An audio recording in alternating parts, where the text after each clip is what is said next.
The mushrikun worshipped idols. Muslims have their own idols now. We have cultures as our idols. And our cultures have their own list of halal and haram that is different from Allah's list of halal and haram. And when it comes to our culture's halal and haram, we observe it even if it means violating Allah's halal and haram.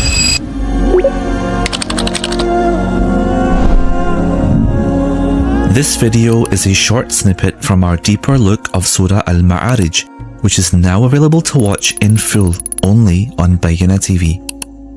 Learn about this surah and many others in the deeper look section of the app.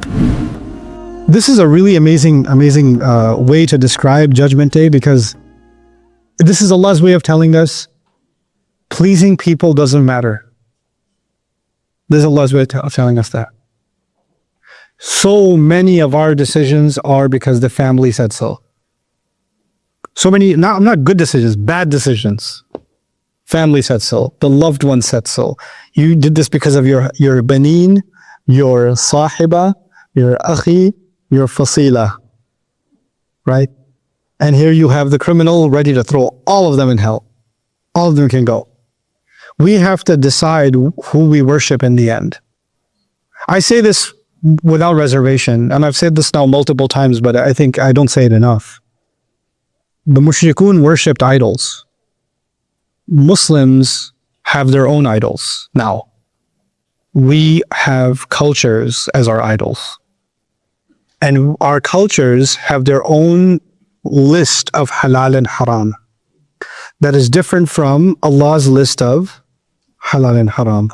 And when it comes to our culture's halal and haram, we observe it even if it means violating Allah's halal and haram. Like, you can go against Allah any day of the week, no problem. You don't go against the culture. You don't go against the family system, or you don't go against the expectations in your culture. That's what we've become. These are no different than Lat, Manat, and Uzza, as far as I'm concerned. If you're worshipping them unconditionally, obeying them unconditionally, and you're turning to the word of Allah and saying, no, that comes in second place.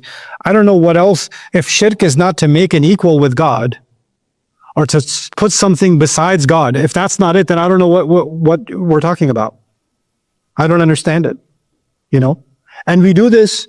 The crazy thing to me is, it's not, these Muslims who don't pray, and the Muslims the women don't wear hijab, and they don't even eat halal, they drink alcohol, and they go clubbing and drugs and alcohol and illicit relationships. Those are the people that I'm talking about. Nah, I'm talking about people that look religious, act religious, talk religious. They talk religious.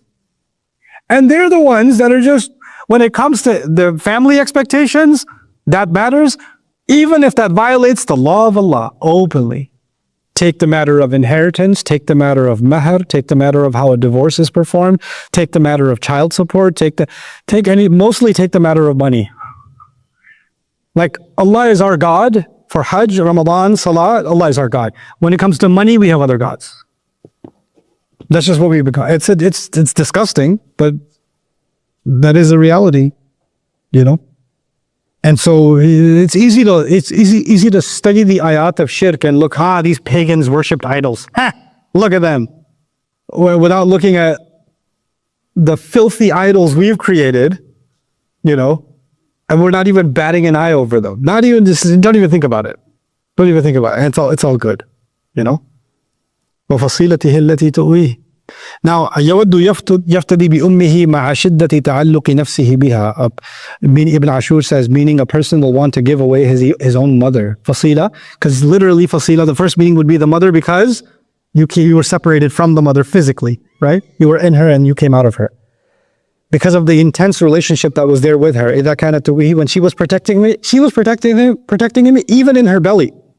فإيثار لفظ فصيلته وفعل تؤويه هنا من إيجاز القرآن وإعجازه ليشمل هذه المعاني. And using the word fasila and then using the word awa. Awa means to give a refuge inside of a cave, To combine both of these meanings is one of the most beautiful literary constructions in the Quran, where both of these meanings, meaning the one that protected you and you separated from, but even when you separated from her, she put you in another protection. She constantly tried to protect you, and your elders constantly tried to protect you. So you went from one refuge, meaning the womb, to a life of refuge to be found in your parents. Right? And so both of those concepts got combined in وَفَصِيلَتِهِ الَّتِي تُؤْوِي. Very, very beautiful. وَمَنْ فِي الْأَرْضِ جَمِيعًا ثُمَّ يُنْجِيهِ وَمَنْ لَهُ فِي الْأَرْضِ. Meaning whoever he has on the, Ya Allah, whoever's in the world altogether, I don't care, the entire world's population can go to hell, literally. Just let me go. Guys, please let me go. I offer you the planet. Like he literally says, baby, no, not good. Okay, the wife, brother, okay, my family, not good. Okay, take everyone, just take everyone. وَمَنْ فِي الْأَرْضِ جَمِيعًا وَمَنْ لَهُ فِي الْأَرْضِ مِمَّا يَعِزُّ عَلَيْهِ مِنْ أَخِلَّاءِ وَقَرَابَةٍ وَنَفَائِسِ الْأَمْوَالِ. Actually, Ibn Ashur even argued here that he's not just offering people, he's offering stuff too. You can take my house now. You can take my money now. I'll sign over the business. I'll do it. So even though it's man is used for people, but man is ashmal. So he's saying, وَمَنْ الْمَوْصُولَ لِتَغْلِيبِ الْعَقِلِ عَلَى غَيْرِهِ. It's تغليبًا, meaning it's mostly referring to people. My friends, you can take my friends. My workers, you can take my workers. My family, take my family. Take all of them. But okay, the people aren't good enough. Why don't you take my stuff? You can have the car. You can have the helicopter. You can have the camels. You can have the horses. You can have the property. You can have the titles, you got all of it. So he's saying they'll offer whatever they can, you know. لو أن ما في الأرض ملء الأرض ذهبا ولو افتدى به. In Ali Imran, Allah mentions if the earth was turned into gold and he offered the weight of the earth in gold, that wouldn't be enough to be his ransom. Like none of this is of any value. You see, the sky stopped being what it was. The mountains stopped being what it was. And so the things that used to have value are not what they were now. They have no value. And things that didn't have any value in this world have a lot of value in the akhirah. Good deeds don't have value in this world. Not really. If everybody in your class is cheating and you're not going to cheat, and you got a 70 and everybody else got a 90, what was valued? Cheaters were valued, isn't it? You're the only one who didn't lie on your resume. Everybody else lies on their resume. They got jobs. Who's the only one who didn't get a job? You. So, I mean, truthfulness, honesty, integrity, kindness, forgiveness. You think these things pay off in this life? Like you think Nuh alayhi salam was doing bad deeds for 900 years, 950 years? He was doing good deeds every single day, right? Was that a good life he lived? Easy life he lived? Good deeds don't pay off much. Good deeds don't. Fir'aun lived most of his, 99% of Fir'aun's life, unless with one bad swimming experience, right? 99.9% of his life, he's living in the most luxurious crib on the planet. Sin pays. Sin's good life. It pays. Good deeds don't pay.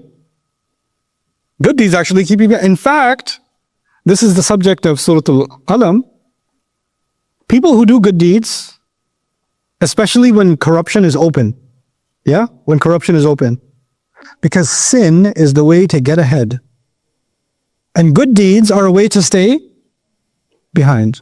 And Allah will take that formula that seems to work for sinners temporarily, and He's going to flip it on its head. And what does He do on Judgment Day? He's offering all this wealth acquired by sin. All these people that are under this influence by sin, and none of it has any value. And the people that were considered stupid and behind, and they're the ones that are ahead. They're in front of everybody else. You know the Prophet ﷺ was called insane, right? You ever think about one of the reasons he's called insane has to do with money? When he's calling to Tawheed, he's saying all the idols should be destroyed. You understand that? If the idols are destroyed, the Quraysh lose their affiliation with all the tribes in the region, because all those tribes keep their idols where? At the Kaaba. So they make enemies with all the tribes. They fall into a political problem. Then nobody will come to visit the Kaaba, because the only reason they come to visit the Kaaba is what? For the weather? They come for their idols. If you destroy the idols, that, the Banu Khuza'ah will stop coming. And then, the people from Taif will stop coming. And the people from Medina will stop coming. The Mushrikun used to go from everywhere to Makkah to pay visit to their idols. You destroy the idols, you're killing my business. That's like going to Vegas and saying, I am against gambling. When you go to Vegas and say, we're going to shut down all the casinos, what's going to be the response of the politicians and the billionaires? Are you insane? Look at the roads we build. Look at the hospitals we build. Look at the education. We have free college education for anybody who gets over an 85% in Nevada, in the state of Nevada. Where did that money come from? Where did all of it come from? It came from the casinos. You want to shut down are you insane? This is how we survive. And by the way, if we shut them down, we're going to make some very powerful people very angry. They're all going to kill us.